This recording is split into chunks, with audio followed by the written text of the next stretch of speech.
안녕하세요. 결혼 2년 차의 30대 초반 남자입니다.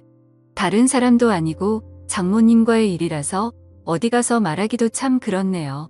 그래도 익명이 보장되는 사연으로 남아 제 이야기 한번 공유해봅니다. 저희 장모님은 굉장히 아름다우신 편이에요. 연애하던 시절의 아내 핸드폰에 저장된 사진으로 처음 보게 되었는데 사진 속 아름다운 여성의 정체가 다른 사람이 아니고 어머님이라는 사실에 적잖이 충격을 받았습니다. 피부도 윤기가 흐르고 탱글했고 평소에 운동으로 다져진 몸매, 또한 40대 초반이라고 해도 믿을 만한 정도였으니까요. 매번 생각만으로 하고 있었는데 장모님을 처음 보게 된 그날 저도 모르게 장모님께 아름답다고 입 밖으로 말해버려서 그 자리를 웃음바다로 만들었던 적도 있습니다.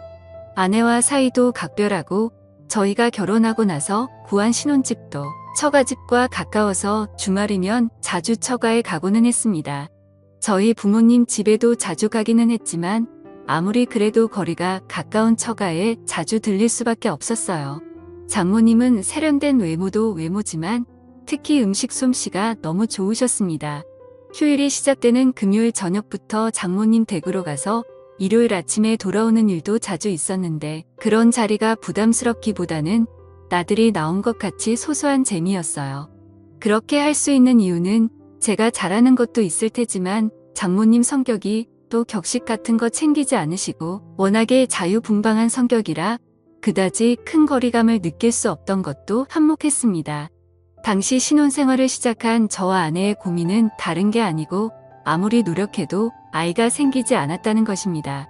병원에서 검사를 해봐도 우리 두 사람 사이에 별다른 문제가 있던 것도 아니었고 오히려 병원에서도 이유를 모르겠다는 듯이 나오니 정말 미치고 팔짝 뒤를 노리시더군요. 계산만 잘해서 날 잡으면 좋은 소식이 있을 거라 했지만 그 이후로도 그렇다 할 소식이 없었습니다. 좀처럼 뜻대로 되질 않으니 가끔은 그냥 넘어갈 법한 문제들도 정말 큰 싸움의 이유가 되더군요. 그날도 이세 소식을 물으시는 우리 어머니의 질문에 아내가 투명스럽게 대답을 했고 그걸 볼수록 다툼이 생겨서 분위기가 좋지 않았습니다.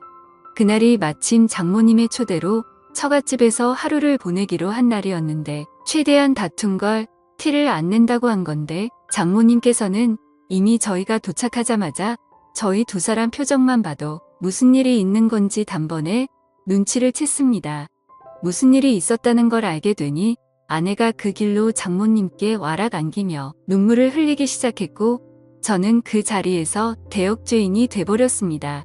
그래도 쉬러 간 처가인데 괜히 불편해져서 이러지도 저러지도 못하고 있는 와중에 장인어른께서 술 한잔하자며 저를 데리고 나서셨어요. 그날 장인어른께 한 소리를 듣기는 했지만 힘이 되는 말도 많이 들었습니다.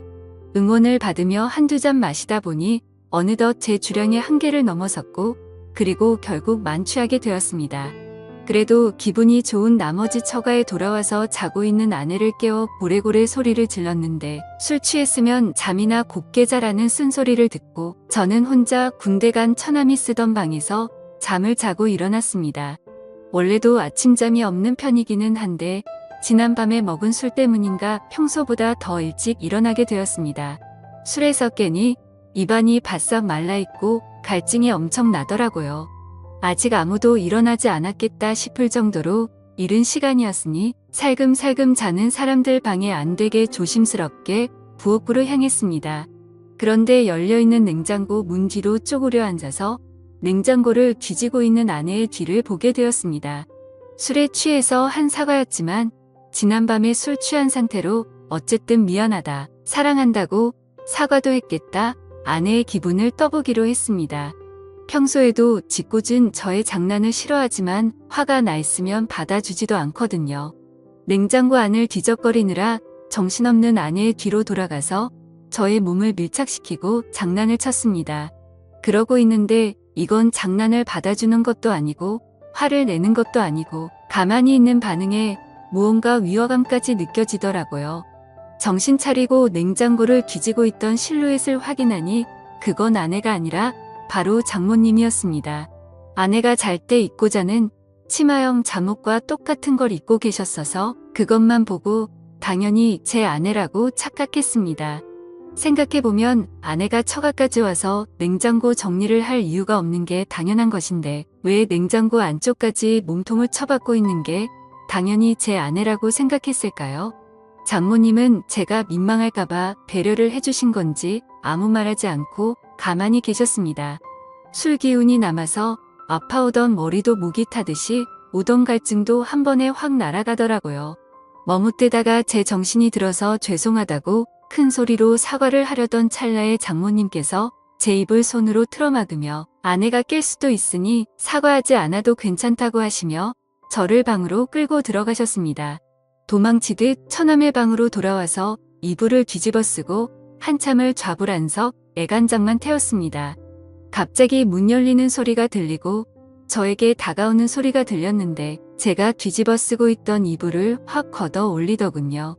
그리고 제 눈에 가장 먼저 들어온 건 제가 아까 뒤를 문들 때 봤던 그 치마였어요.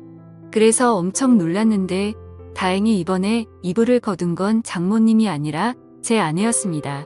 평소보다 과격한 행동에 혹시 장모님께 무슨 말이라도 들은 건가 긴장을 하고 있는데 아내가 아무리 술을 많이 마셔도 그렇지 어른들 다 일어나셨는데 방 안에서 혼자 뭐하냐고 하면서 저를 끌고 나갔어요.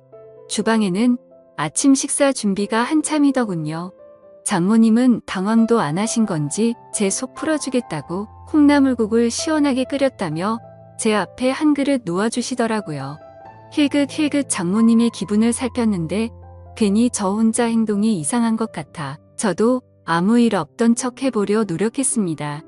그래도 억지로 그렇게 하려다 보니 잘 안 되더라고요. 아침 식사를 마치고 가족들이 텔레비전 앞에 모여 간단하게 과일을 먹고 시간을 보내고 있는데 결혼 전부터 결혼 후에도 한두 번 오는 처가가 아닌데도 그렇게 불편할 수가 없더라고요. 처음 결혼 허락을 받으러 왔을 때도 이렇게 불편한 적이 없었던 것 같은데 말입니다. 아내가 다 먹은 과일 접시를 치우고 자리를 비웠을 때 장모님이 제 옆으로 다가와 앉아서는 저에게 알 수 없는 미소를 건네셨습니다. 아내가 돌아오고 나서도 계속 저에게 시선을 주시면서 미소를 지으시는데 그 미소의 의미를 자세히 알 수가 없어 불편하기만 했습니다. 아내가 저를 깨워서 데려 나오긴 했지만 아직 화가 다 풀린 듯한 느낌이 들지는 않았습니다. 말도 안 걸고 저한테 대하는 태도도 몹시 차가웠거든요. 아내는 화가 잔뜩 나 있지. 장모님은 자꾸 알게 모르게 저에게 이상한 신호를 보내고 있지. 그날만큼은 처가에서 보내는 시간이 즐겁기보단 지옥 같았습니다.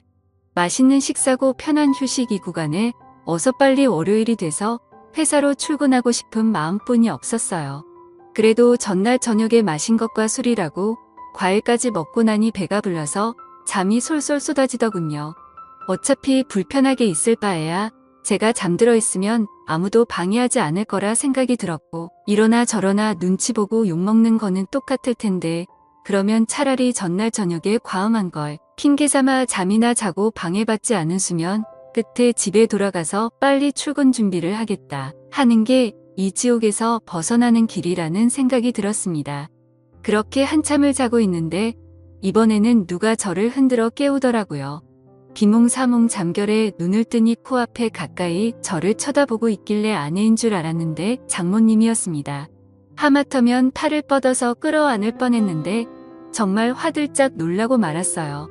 비명을 지를 뻔했는데 이번에도 장모님이 그 가늘고 여린 손가락으로 제 입을 틀어막으시더군요.